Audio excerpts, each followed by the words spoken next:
Hello প্রিয় শিক্ষার্থীরা, দেখো আজকে আমি তোমাদের এইচএসসি আইসিটি এটার নাম্বার সিস্টেমের একটা মজার টিপস দেব।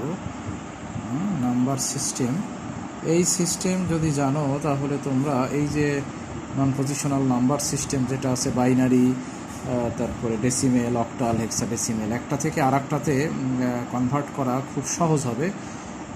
তো দেখো প্রিয় শিক্ষার্থীরা, তো এখানে আমরা একটা চার্ট করব। তো চার্ট করে এখন এখানে দেখো, তো এখানে মনে করো যে ডেসিমেল, ঠিক আছে। এই ডেসিমেল কোনো সংখ্যাকে যখন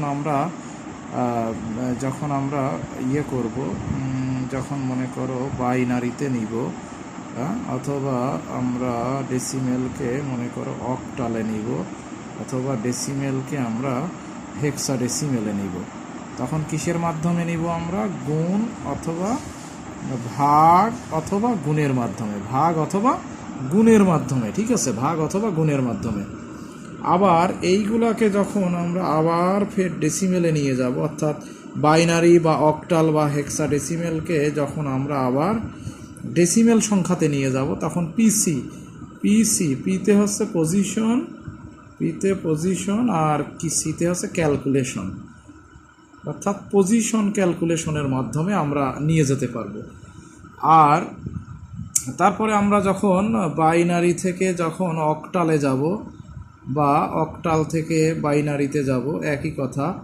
বা তোমার দেখো, যদি আমরা বাইনারি থেকে হেক্সাডেসিমেল অথবা হেক্সাডেসিমেল থেকে বাইনারিতে যাব, এগুলাও কিন্তু যে কোনোটা থেকে যে কোনোটা যাওয়া যাবে। কিভাবে? এটা সরাসরি মান নির্ণয়ের মাধ্যমে। আবার দেখো, এখানে আমরা কিন্তু অক্টাল থেকে সরাসরি কিন্তু হেক্সাডেসিমেলে যাইতে পারবো না। তখন আমাদের কি করতে হবে? এটা বাইনারি করে যেতে হবে। আবার হেক্সাডেসিমেল থেকেও বাইনারি করে তারপরে আমাদের যেতে হবে হচ্ছে অক্টালে, ঠিক আছে। এই হচ্ছে সূত্র।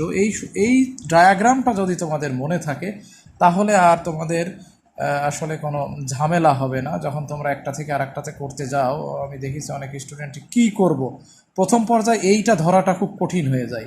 এই জন্য দেখো, দশমিক সংখ্যাকে বাইনারি করো বা অক্টাল করো বা হেক্সাডেসিমেল করো, কি করে? ভাগ অথবা গুণ। ভাগ অথবা গুণ মানে কি? পূর্ণ সংখ্যাকে ভাগ করে করে করে করতে হয় বেস দিয়ে, আর ভগ্নাংশকে গুণ করতে হয়। তো আমরা পরবর্তী ক্লাসে এইগুলো কনভার্সনগুলো দেখাবো, কিভাবে কনভার্ট করতে হয়। Okay dear student.